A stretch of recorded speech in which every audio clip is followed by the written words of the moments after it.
tomaste la cruz, perdonando mis pecados, solo eres mí, sufrido y desamparado por amor. Vamos todos, cierra tus ojos un minuto. Un minuto con tus ojos cerrados, adorando. Querido por mí, para que yo fuese sanado, tomaste la cruz, perdonando mis pecados, solo te vi, sufriendo y desamparado por amor.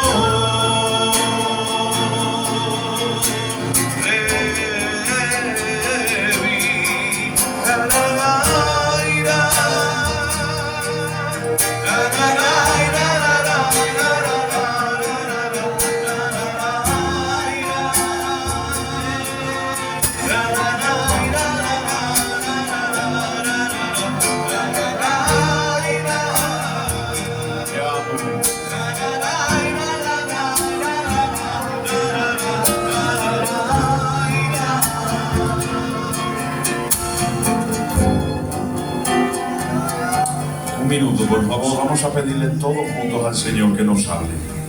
Yo necesito que Dios me hable de su misericordia, una vez más, sin merecer nada. No merecemos el privilegio de que nos dirija la palabra, pero Él es así de bueno y misericordioso. Y a pesar de que le fallamos una y otra vez, insiste en hablarnos, porque sabe que su palabra nos sana. Nos ama tanto el Señor que hoy quiere hablarnos, pero cierra tus ojos y ruega que en su misericordia se use de este vaso de barro que a Dios le ha placido que en esta tarde sea el encargado de traer la palabra. Ruega al Señor para que me utilice en su misericordia. Te lo ruego, amado.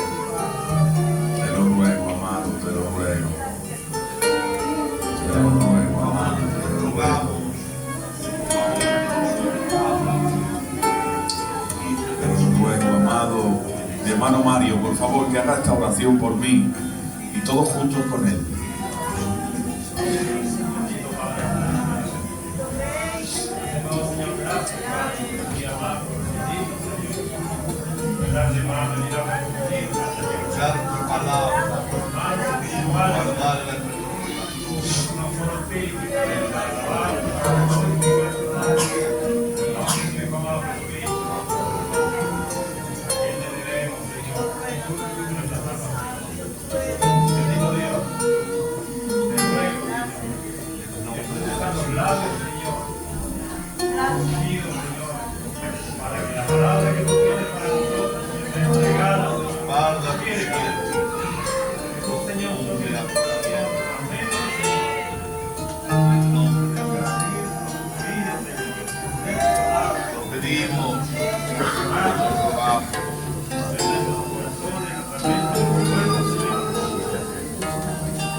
Amén, Señor.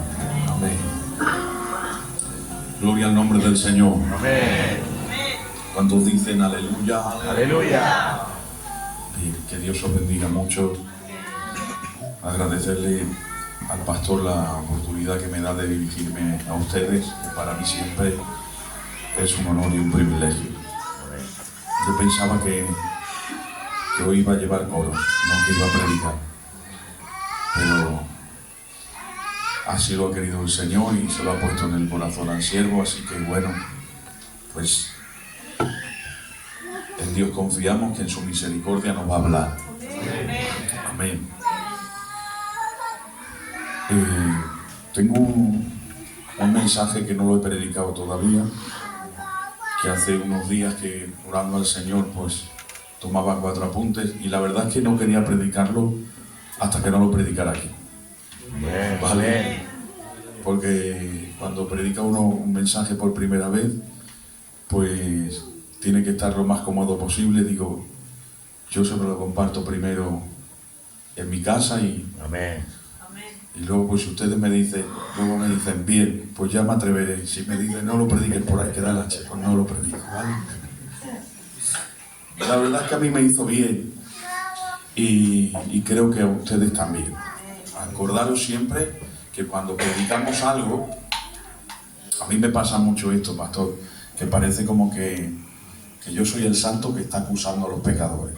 No, acordaros que cuando yo predico algo, porque primero el Señor me ha dicho a mí, ¿vale? El Señor me habla a mí, me humilla, me quebranta, me hace bien, y ahora me dice, vale, pues ahora te dejo que lo compartas con mi iglesia.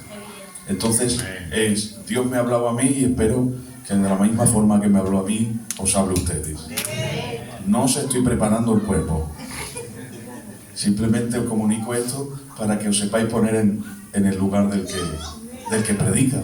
Amén. Y para que vosotros o ustedes no se sientan mal de decir, qué santos son los que predican y qué malos somos nosotros. No. Es un pecador diciéndole a otros pecadores dónde encontrar el perdón y la misericordia. Amén. Mira, el libro de Gálatas, capítulo 4, verso 19, dice así: hijitos míos, por quien vuelvo a sufrir dolores de parto, hasta que Cristo sea formado en vosotros. Amén. Lo leo otra vez, ¿vale? Si lo estáis buscando en la Biblia, capítulo 4 de Gálatas, en el verso 19, dice: hijitos míos, por quien vuelvo a sufrir dolores de parto, hasta que Cristo sea formado en vosotros. Amén. Rafita, o el piano, así un flojito, un piano de fondo, como veáis, un fondo para que se tiene que escuchar ese ruido. Pues entonces, si quieres dejarlo, es para que no se escuche mucho ruido. Mirad, ya la última vez que os prediqué también del libro de Gálatas, ¿vale? Es una carta que escribió el apóstol San Pablo a la iglesia que estaba en Galacia. El problema que había en esta iglesia, ¿vale? Porque cuando el apóstol enviaba una carta, era para enseñar, o para corregir, o para formar en algún área. El problema que había en los Gálatas es que se habían introducido los judíos y les habían enseñado a los cristianos, que en ese contexto pues muchos no eran judíos, les estaban enseñando a los cristianos no judíos a que para ser salvos tenían que volverse judíos. Y esa no era la enseñanza del Evangelio del apóstol Pablo. Él nunca les enseñó el judaísmo. Antes, el apóstol Pablo, de ser el apóstol de Jesucristo, él era judío. Y era más judío que nadie, desde su niñez. Celoso de la ley, fariseo de fariseos. Es decir, era pues un judío llevado al extremismo puro. No había otra razón de ser. De hecho, esa razón de ser tan judío, tan ortodoxo, tan fiel a las creencias del judaísmo, le llevó a perseguir a la iglesia. Y qué cosas, las vueltas que da la vida, cómo Dios usa al que más odiaba a los cristianos para ahora predicar el Evangelio y ganar almas para Cristo. Esto le tuvo que producir un choque muy fuerte en el apóstol Pablo cuando el Señor lo derriba y lo convierte, porque era ir en contra de todo lo que había creído hasta este entonces. Imaginaros que ahora nosotros que llevamos la fe, que llevamos años en el Evangelio, ahora de repente pues se nos presenta Dios y nos dice: te has equivocado, no era esto lo que yo quería, y te derriba y te dice: estás yendo en contradirección. Sería un choque muy potente para nosotros. Pero ha tenido un encuentro tan fuerte con Cristo que Cristo lo ha transformado por completo. Y ahora él, entendiendo que Cristo es el Salvador y el Mesías, empieza a predicar la palabra y a formar la iglesia. Y la forma de formar a la iglesia, ¿cuál era? Mediante la palabra, mediante la doctrina, enseñando lo que era el Evangelio de Jesucristo, mostrándoles que la salvación no era por obras, sino que era por fe. Mientras que el judaísmo enseñaba pues que tenías que guardar la ley, guardar el sábado, guardar el día de reposo, que es el sábado, guardar todos los estatutos, y ahora ellos se pensaban que eran más justos por guardar todos estos estatutos, el no comas esto, el vístete de esa manera. Pero ahora él se da cuenta de decir: aun yo siendo celoso de la ley y siendo de los que más se conservaban, yo tampoco lo cumplía. Por lo tanto era imposible salvarse mediante la ley. ¿Y para qué servía la ley? Porque la ley no era mala, la dio el Señor. La ley era lo que le mostraba al hombre que era pecador y que por mucho que se esforzara no podía hacer méritos propios para salvarse. Y entonces la fe es lo que brotaba ahí, porque al darte cuenta de que eres pecador, la Biblia enseña: el que mienta, peca; el que mata, peca; el que roba, peca. Y ahora dice: ay, yo no cumplo ninguno de esos errores. Pero es que la Biblia dice: el que incumple el mandamiento, incumple toda la ley. No nos libramos ninguno.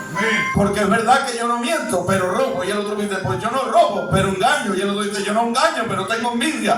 Y ya, claro, todos entonces estamos destituidos de la gloria del Padre. Dice: por cuanto todos pecaron, todos fueron destituidos de la gloria de Dios. Y ahora yo pregunto aquí: ¿hay alguien que jamás nunca haya pecado? Dice la Biblia: no hay justo ni aun uno, no hay hombre que haga el bien y nunca peque. El que dice que no peca miente y hace mentiroso a Dios, y Dios no puede mentir. Entonces entramos todos.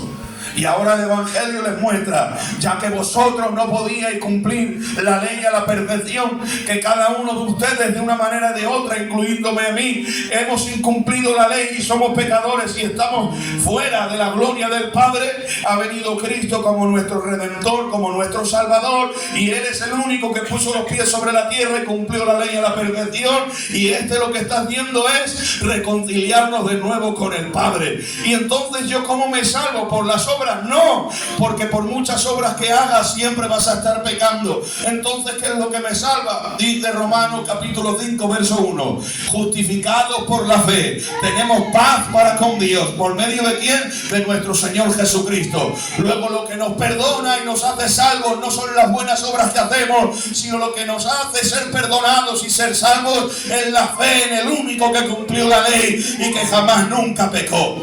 Ellos han aceptado este Evangelio, pero entran los judíos y los empiezan a marear y a decirle: no es suficiente con ser cristiano, tenéis que guardar la ley y el día de reposo. Y ellos se dejan arrastrar, y el apóstol ve esto y ve que se están confundiendo, porque si queréis salvos por las obras, dejaréis de ser salvos por la fe, y ni seréis salvos ni por la fe ni por las obras, porque el que no es salvo por la fe no es salvo de ninguna manera. Y ahora les dice: ¿pero qué os ha pasado? Porque Él sufrió por ellos y les formó en el Evangelio y en Jesucristo, pero se han deformado y se han apartado del verdadero Evangelio. Y ahora Pablo les escribe y les dice: hijitos, porque los ha engendrado Él, son sus hijos en la fe. Dice: hijitos, por quien vuelvo a sufrir dolores, porque Él había sufrido mucho para formarlo. ¿Y hasta qué? Dice: hasta que Cristo sea formado en vosotros. Eso es lo que quería el apóstol Pablo. Vio que se habían deformado, que se apartaron del verdadero Evangelio, y habiendo sido formados en el Evangelio de Cristo, se habían deformado por medio de la religiosidad y del judaísmo. Y dice: por quien vuelva a sufrir dolores de parto hasta que Cristo sea formado en vosotros. Porque esa es la meta del cristiano: ser formados. por medio de la palabra. Y cuando la palabra te forma, ¿sabes lo que está sacando de ti la palabra? Que cuanto más te perfecciona y más te forma la palabra, más te pareces a Cristo. Por eso dice, hasta que Cristo sea formado en vosotros. Y es ahí cuando yo me tengo que mirar y decir, ¿a qué me parezco? ¿A un religioso o a Cristo? ¿Qué me está formando, la religión o Cristo? ¿Qué me está formando, un sistema o la palabra del Señor? La Biblia dice que fuimos creados a su imagen conforme a su semejanza, pero por medio del pecado el hombre ha sido deformado. Ahora la imagen de Dios está en el hombre, pero deformada, porque la naturaleza caída está en nosotros. Ya no somos ese prototipo que Dios creó a su imagen y semejanza. Ahora en nosotros hay envidias, hay celos, hay contienda, hay pecado y nos hemos deformado. Y lo que quiere el Señor que es de vuelta formar a Cristo en nosotros. Y ahí tiene que estar la pregunta: ¿a quién me parezco y qué se está formando en mí? Cuando Pablo los confronta, dice: me he vuelto vuestro enemigo por deciros la verdad, porque se enfadaron y dijeron, ¿por qué nos está hablando con tanta dureza? Pero él prefería confrontarlos con la verdad y sacarlos de la religión, porque la religión nos deforma, el ritualismo nos deforma. La religión puede llevarte a un extremo de pensar que eres salvo sin serlo. Hay gente que no ha conocido a Cristo y se piensa que es salva por venir al culto. Y puedes llevar 20 años viniendo al culto sin haber tenido un encuentro con Cristo. Sabéis que hay una iglesia visible y una invisible. La iglesia visible es la que vemos todos, pero la iglesia invisible son esos pocos que han nacido de nuevo. Y no estoy hablando precisamente de gente santa, perfecta, inmaculada. Estoy hablando de pecadores que les duele pecar, que se arrepienten y que están intentando ser cristianos y ser fieles al Señor. Lo importante no es llegar al punto de que nunca peco. Lo importante es llegar al momento en que me duela pecar y no me conforme con ser un pecador. Lo malo es vivir una vida de pecado y pensarme que soy santo. Lo malo es vivir una vida de religiosidad que se conforma con ir al culto, pero no sabe lo que es ponerse de rodillas, no sabe lo que es leer la palabra, no sabe lo que es derramar el alma ante su presencia, no sabe lo que es encerrarse en su cámara secreta, no sabe lo que es pasar una noche en vela porque le fallé a Dios, o porque no, o porque le he quitado el habla a alguien, o porque he hecho algo indebido, o porque le hablé más alto de la cuenta a alguien y quizás le hice daño. Es porque tienen conciencia, pero hay gente que no, que ha sido deformado por la religión. Se piensan que son cristianos porque echan a la ofrenda, se piensan que son cristianos porque participan de la Santa Cena, se piensan que son cristianos porque la religión los ha formado, pero no te das cuenta, cuanto más forma te da la religión, menos te pareces a Jesús, porque lo último que era Cristo era un religioso. Él era el enemigo acérrimo de los religiosos. Él cogía a los fariseos y les llamaba sepulcro blanqueado.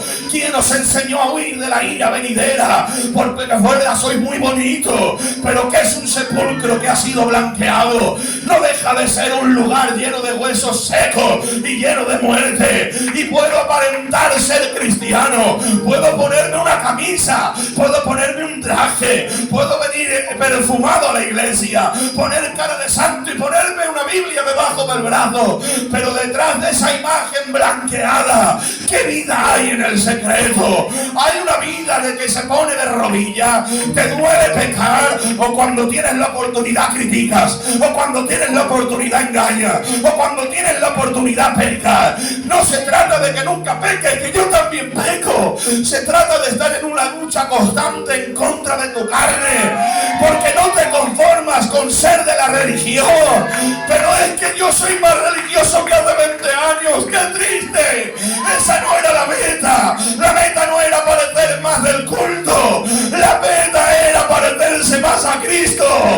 Y cada vez soy más del culto y menos de Cristo, porque Cristo ama al que no se lo merece y yo odio, porque Cristo puso la otra mejilla y yo me reboto, porque Cristo hablaba mal de quien tenía religiosidad, pero amaba a los pecadores, defendía a los publicanos, defendía a las ramera, pero yo siendo tan pecador como un publicano, me atrevo a señalar con el dedo a todo el mundo y decir: yo sí merezco el cielo y ellos no. No lo has entendido. Los años de religión te han hecho pensar que tienes derecho a la salvación. No te olvides nunca de que merecíamos el infierno, que nadie merece el cielo, y que si algún día llegamos, jamás es por méritos propios. Si algún día llegamos, es por los méritos de Cristo en la cruz del Calvario.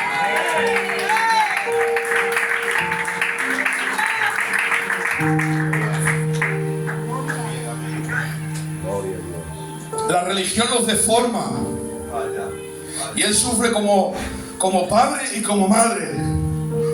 Les dice ese ejemplo, perdónenme, por quien vuelva a sufrir dolores de parto hasta que Cristo sea engendrado en vosotros. Lo compara a una madre que está a punto de dar a luz porque ya sufrió por ellos para engendrarlos. ¿Y cuánto se ama aquello que has engendrado y por lo que tanto has sufrido? Por eso cuando ve que la religión lo ha deformado les duele, porque eso es lo que hace la religión. El evangelio no deforma, el evangelio te perfecciona. ¡Qué bueno! Y no perfecciona la imagen de religiosidad para que yo pueda seguir siendo un pecador y aparente ser cristiano ni salvo. No habla de apariencia. Cuando digo que el evangelio forma, no estoy hablando externamente, estoy hablando internamente. Y cuando el evangelio te forma internamente, se empieza a exteriorizar. Por eso hay quien no exterioriza, porque no hay tampoco una forma interna. Pero cuando uno ha nacido, le nacen cosas sin que nadie le obligue. ¡Qué bueno! ¡Qué bueno! Por eso insistimos en la gente y queremos que le nazca cosas a gente que no ha nacido. ¡Vaya! Y queremos que te nazca el orar cuando no has nacido. Y queremos que te nazca tener carga por tu iglesia cuando no has nacido. Y queremos que te nazca. Es que no te tendría que obligar, hermano. Tú tendrías que venir al culto sin que nadie te obligara. Pero es que estoy pidiéndole a alguien que no tiene vida que actuase como si tuviera vida. Y lo peor que puedo llegar a hacer es que lo consiga, porque entonces estaré haciendo a alguien sin vida aparentar que está vivo. No se trata de conseguir que alguien aparente estar vivo. Se trata de que tenga un encuentro con Dios, se arrepienta y pueda nacer de nuevo. Y cuando tenga la vida, entonces le brotarán las cosas porque le nacen sin que nadie lo obligue. No será por miedo a una disciplina, no será por miedo a una corrección, no será por miedo a perder un cargo, ni por miedo a que le quite el pacto. No tendré que amenazarlo con nada, ni atemorizarlo constantemente con el infierno. No es eso lo que cambia la vida, no es el miedo al infierno, es la esperanza del cielo. No es el miedo a los demonios, es el amor a Cristo. Eso es lo que te motiva a cambiar. Por eso, si no has nacido, no hay manera. Puedo llegar a formarte por una religiosidad, pero al fin y al cabo se va a notar. Por eso ha subido Moisés a lo alto del monte Sinaí.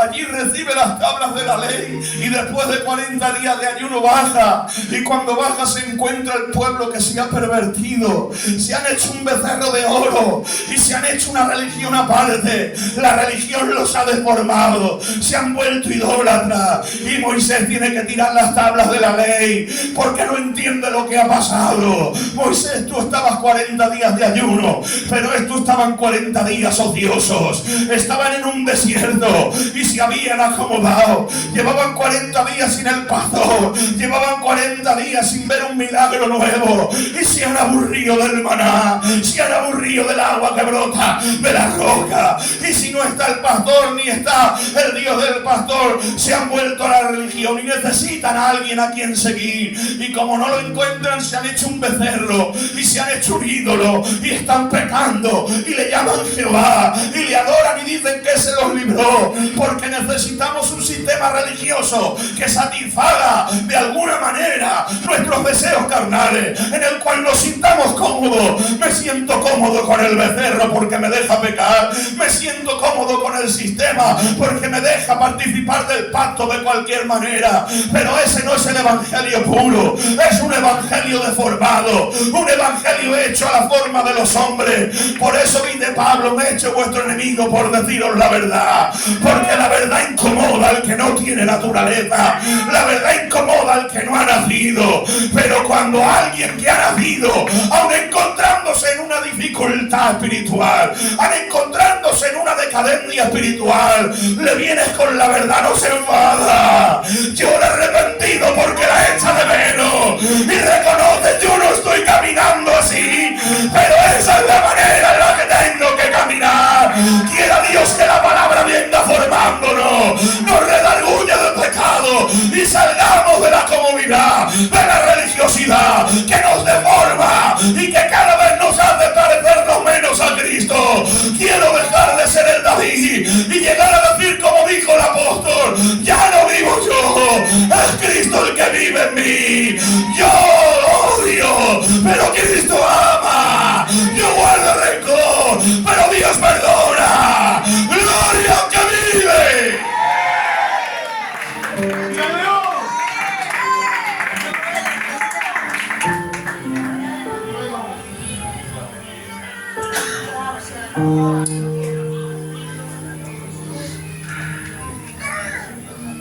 ¿Qué forma más bonita tendría el becerro? Y era de oro.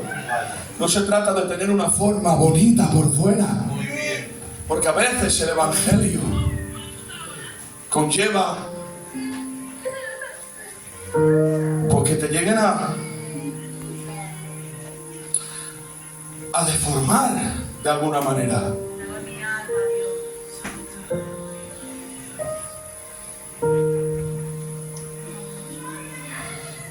Cuando el mundo te mira, ¿qué ve? Un gitano del culto, un religioso más.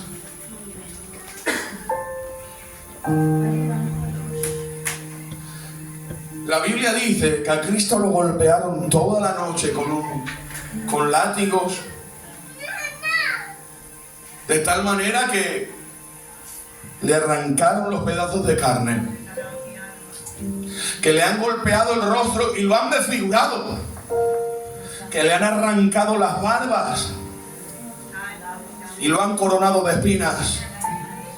Tiene tantos golpes en la cara, imaginaros. ¿Habéis visto cuando golpean a alguien? El ojo hinchado, la cara deformada. La corona de espinas hacía que la sangre corriera por su frente y sus mejillas. Los cachos de carne que le han arrancado, tanto ha sido que dice el salmista, profetizando sobre este suceso: contar puedo todos mis huesos. Hasta ese punto golpearon a Cristo. Él podía mirarse y contar sus propias costillas porque estaban al relieve. Está deformado totalmente, ¿sí o no?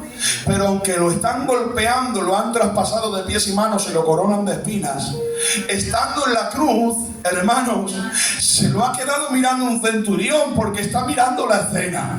Lo han visto golpeando en el pretorio, lo han visto comparecer ante Pilato y mantenerse en sus 5 sentidos con una entereza que no están acostumbrados. Ellos están acostumbrados a que cuando alguien está ante Pilato y el pueblo está gritando crucifícale, lo normal es caer al suelo llorando, pidiendo y clamando misericordia. Pero Cristo está de pie tan entero y le está diciendo a Pilato: ninguna autoridad tendría sobre mí si no te fuera sido concedida de mi Padre que está en los cielos. Ellos están viendo algo que no es normal, pero ahora, claro, después de esa entereza lo han golpeado. Dice: bueno, ya que no podemos hacerle temblar el pulso, vamos a doblegarlo a golpes. Y aunque lo golpean y lo hieren y está ensangrentado, herido y con el rostro deformado, no se conforman y lo traspasan de pies y manos. Lo han puesto en la cruz y ahora está suspendido entre el cielo y la tierra. Lo está todo el mundo contemplando y dice: ahora sí, ahora es un malhechor más. Ahora no veo en él diferencia. Si los otros son crucificados, este también. Pero claro, le habéis deformado por fuera, pero no le habéis cambiado lo que él es por dentro. Como él sigue siendo quien es, aún tiene fuerzas para gritar y decir: Padre, perdónalos que no saben lo que hacen. Son palabras palabras mayores. Eso no podía decirlo cualquiera. Primero, nadie tiene el derecho de llamar a Dios Padre, solamente Él lo tenía. Segundo, nadie pide perdón por los que le están crucificando.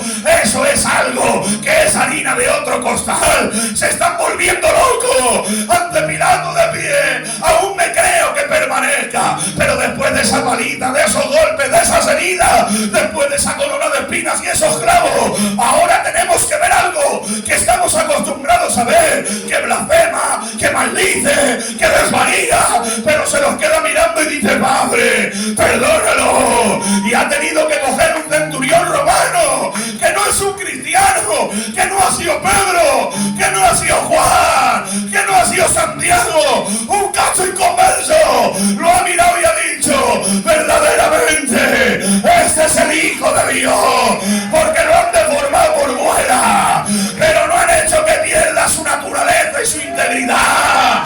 Que a veces el mundo te golpee, que a veces el mundo aparentemente te deforme y digan: ¿dónde está lo que queda de él de cristiano? Pero en el momento más difícil de tu vida sigue proclamando: soy un hijo de Dios.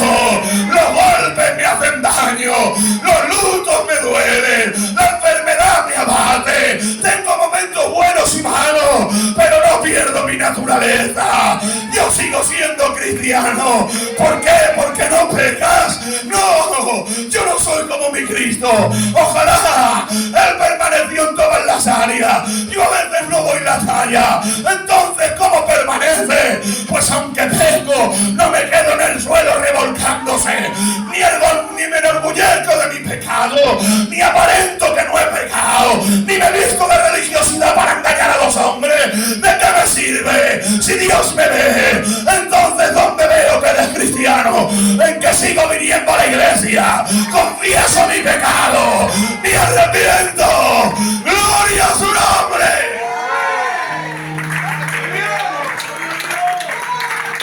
Apláudele, por favor.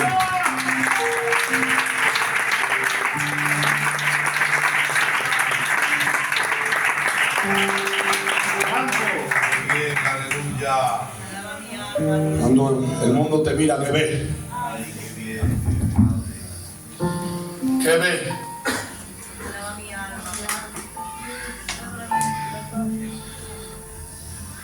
No te flageles, porque el mundo ve que a veces tropiezas. Intenta con toda tu fuerza no volver a tropezar. Lo que le sorprenderá al mundo no es que no tropieces nunca. Lo que le sorprenderá al mundo es que no te rindas. Tropiezo, pero me levanto. Porque dice el apóstol: no pretendo yo mismo haberlo alcanzado ya. Queriendo decir que no, que todavía no tengo cuerpo glorificado. Dice: pero prosigo hablando. No decir, no me rindo. El que tiene naturaleza no es aquel que nunca peca. El que tiene naturaleza es el que cuando peca le duele. Se arrepiente, llora. Y como tiene naturaleza, como has caído, porque es una caída, inmediatamente, ¿qué hace el que cae? ¿Sabes quién se queda en el suelo llorando? Los niños. Muy bien. Pero los grandes también nos caemos. Pero nos da vergüenza. Y nos levantamos corriendo para seguir caminando. Deja de ser un niño que se queda en el suelo llorando. Muy bien. Muy bien. Y si realmente te duele, avergüénzate, levántate, y la mejor manera es sacúdete y sigue caminando. Y dile al mundo: pero si tú te tropiezas y te caes igual que nosotros. No, somos muy diferentes. Yo me he tropezado, tú te tiras. Amén. Yo cuando caigo me avergüenzo, tú lo disfrutas. Y tú presumes de que estás en el suelo. A mí me da la estar así, porque Cristo no murió por mí para que yo estuviera así. Por eso me levanto y sigo intentándolo. Y quizás nunca lo consiga, pero moriré en el intento. Aleluya. Porque no soy la perfecta imagen del Dios invisible. Eso lo fue Cristo. pero que voy a intentar que vean algo de Cristo en mí. Dice, por quien vuelva a sufrir hasta que Cristo sea formado en vosotros. ¿No quieres que Cristo te forme? A veces somos ese cacho vasija que se rompió en las manos del alfarero. Le estaba dando forma y se rompió. Y hay quien coge el barro y hace, este barro no vale, y lo tira y coge otro. Pero Dios no es así. Dios coge el mismo barro y empieza de nuevo. Lleva así no sé cuántos años conmigo y hace otra vez se ha deformado y lo vuelve a formar y se rompe, pero lo vuelve a tomar y me duele romperme y me duele deformarme y me sabe mal, pero Él tiene la facultad que de algo tan malo hace que se vuelva algo bueno, porque cuando me arrepiento y me perdona, entonces coge de nuevo ese barro y lo vuelve a formar. ¿Y sabes lo que nota el barro? Las caricias del buen alfarero, que lo vuelven a dar forma para hacer la vasija que Él quiere. Mirad qué texto para terminar, que no quiero cansarme. Mirad qué texto más bonito. Dice Isaías 43. Ahora así dice Jehová, creador tuyo, oh Jacob, y formador tuyo, oh Israel. No temas, porque yo te redimí y te puse nombre, mío eres tú. Creador tuyo, oh Jacob, formador tuyo, Israel. Porque Jacob, aunque era un usurpador y un ladrón, era creación de Dios. Pero luego que Dios lo formó, pasó a ser Israel. Y le dice, no temas, hablándole a su pueblo, tomando la representación del patriarca, no temas. ¿Por qué? Dice, porque yo te redimí y te puse nombre mío, eres tú. Le estaba diciendo, te he perdonado, te he comprado con mi sangre, te he limpiado y te he hecho mío. ¿No lo entiendes? A veces no tenemos la forma que quisiéramos, pero le pertenecemos a Él. Y mientras seamos su propiedad, Él va a seguir formándonos. Porque como nos ha redimido, que nos ha comprado a precio de sangre, el hombre se cansa de trabajar en nuestro barro y lo tira. Pero hay alguien que no se cansa de trabajar en tu vasija, que no se rinde, que quiere seguir formándote. ¿Sabes por qué?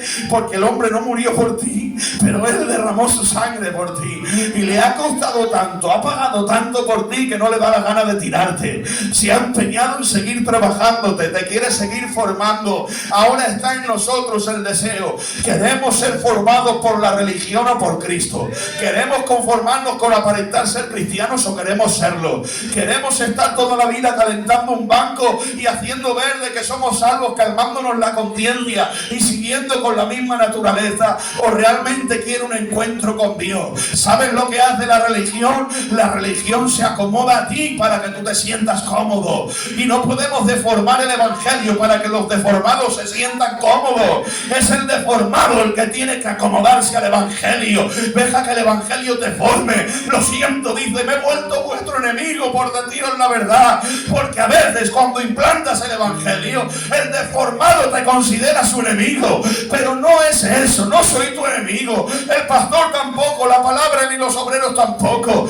Es que tenemos que conservar el evangelio tal y como es, para que el evangelio nos forme a nosotros, porque si deformamos el evangelio, dejaremos de ser la iglesia de Cristo para ser una religión más, y estaremos entreteniendo a gente no salva. Tenemos que tener en alto el evangelio y dejar que nos forme Él a nosotros. Por eso me niego a rebajar el evangelio para que la gente se sienta cómoda. Lo siento, el evangelio no es un sofá donde te sientes de cualquier manera. El evangelio es lo que te da forma, el evangelio es lo que te endereza, el evangelio es lo que te perfecciona. Y siempre estamos con la tendencia a rebajar el evangelio para que todo el mundo se sienta cómodo, para que nadie deje de venir al culto. Voy a hacer orar a todo el mundo para que se sientan importantes. Voy a contar con todo el mundo para que se sientan cómodos. Pero si no está como tiene que estar, si no está en el lugar como tiene que estar, la misericordia de Dios es para todos, el perdón de Dios es para todos. Pero no voy a deformar el evangelio para que te sientas tú cómodo. Yo me tengo que deformar para que Cristo sea formado en mí. Y si deformo el evangelio, no soy cristiano. Tengo que dejar que el evangelio Evangelio me forme a mí. Por eso no vamos a permitir lo que el Evangelio no permite para que la gente se sienta cómoda. Hay que prohibir lo que el Evangelio prohíbe. Hay que presentar lo que el Evangelio presenta. El Evangelio es perdón, pero también es santidad. El Evangelio es misericordia, pero es orden. Vamos a dejar de honrar al que no lo merece. Al que no lo merece se le perdona. Al que no lo merece se le imparte sangre, se le imparte perdón, se le imparte misericordia para que se arrepienta. Pero por favor, no confundamos la misericordia de Dios con los honores en medio de una iglesia. Eso se tiene que ganar a base de testimonio. Es que hasta pagar en voz alta no tendría que orar cualquiera. Se le tendría que dar el privilegio al que allí fuera vive en santidad. Porque si vivo allí de cualquier manera y luego me ves aquí predicando, en vez de bien te estoy haciendo mal. Si vivo de cualquier manera y luego me ves aquí orando en voz alta, en vez de bien te estoy haciendo mal. Pero si vivo allí de cualquier manera y me ves aquí llorando arrepentido, verás lo que es capaz de hacer Dios con un pecador que se arrepiente.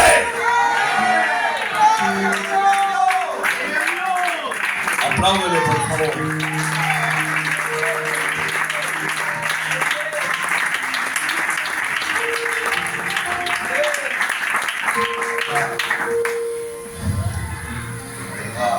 Amén. Aleluya. Aleluya. Cierra tus ojos, por favor. Dale gracias.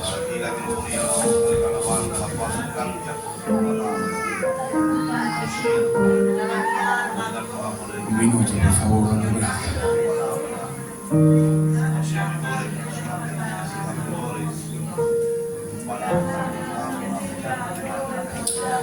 Te adoro, Jehová. Te adoro, Padre. Venga, mi hermano José de la Maricarmen, que haga una oración de gracias. Dios Padre celestial, dándote gracias contigo, Señor, por todo lo que